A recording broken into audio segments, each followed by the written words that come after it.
السلام علیکم ورحمۃ اللہ وبرکاتہ۔ آج اپنی گفتگو کا آغاز ایک چھوٹی سی دعا سے کرتی ہوں۔ اے اللہ، میں تیری پناہ مانگتی ہوں غم و الم سے، عاجزی، سستی، بزدلی، بخل، قرض چڑھ جانے اور لوگوں کے غلبے سے۔ اللہ رب العزت قرآن میں فرماتے ہیں، اے نبی صلی اللہ علیہ وسلم، کیا ہم نے آپ کے لیے آپ کا سینہ نہیں کھول دیا؟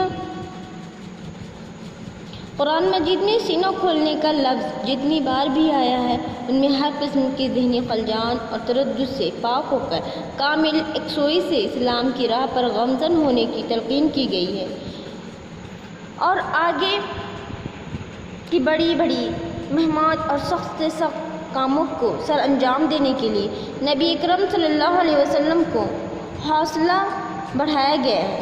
اس آیت میں ان سب لوگوں کے لیے بھی ایک پیغام ہے جو جادہ حق پر چل رہے ہیں اور صداقت کا علم اٹھائے ہوئے ہر قسم کے مشکل حالات کا مقابلہ کر رہے ہیں۔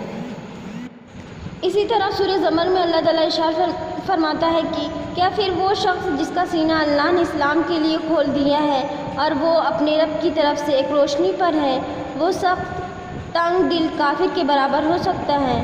چنانچہ ہلاکت ہے ان کے لیے جن کے دل اللہ کی یاد کے معاملے میں سخت ہیں، وہی لوگ کھلی گمراہی میں ہیں۔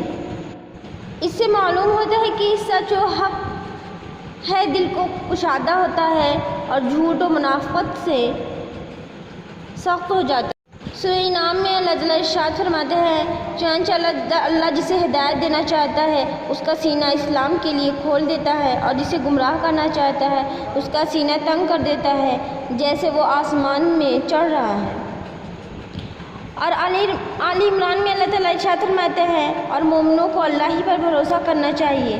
جب ہمارے لیے اتنا مضبوط سہارا موجود ہے تو ہمیں خواہ مخواہ بیکار قسم کے اندیشوں میں مبتلا ہونے کی کیا ضرورت؟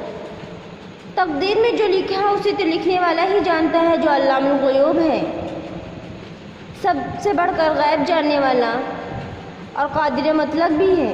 وہ چاہے تو آنے والی بلا کو ٹال بھی سکتا ہے۔ ہم نبی رحمت صلی اللہ علیہ وسلم کے اس ارشاد کو بھی جانتے ہیں کہ تقدیر کو کوئی چیز رد نہیں کرتی مگر دعا۔ اللہ تعالیٰ کی بارگاہ میں خشوع و خضوع سے دعا کی جائے تو رخ گردش ایام بدل سکتا ہے۔ سیدنا انس رضی اللہ بیان کرتے ہیں کہ نبی اکرم صلی اللہ علیہ وسلم یہ دعا مانگا کرتے تھے، اے اللہ، میں تیری پناہ مانگتا ہوں غم و الم سے، عاجزی، سستی، بزدلی، بخل، قرض چڑھ جانے اور لوگوں کے غلبے سے۔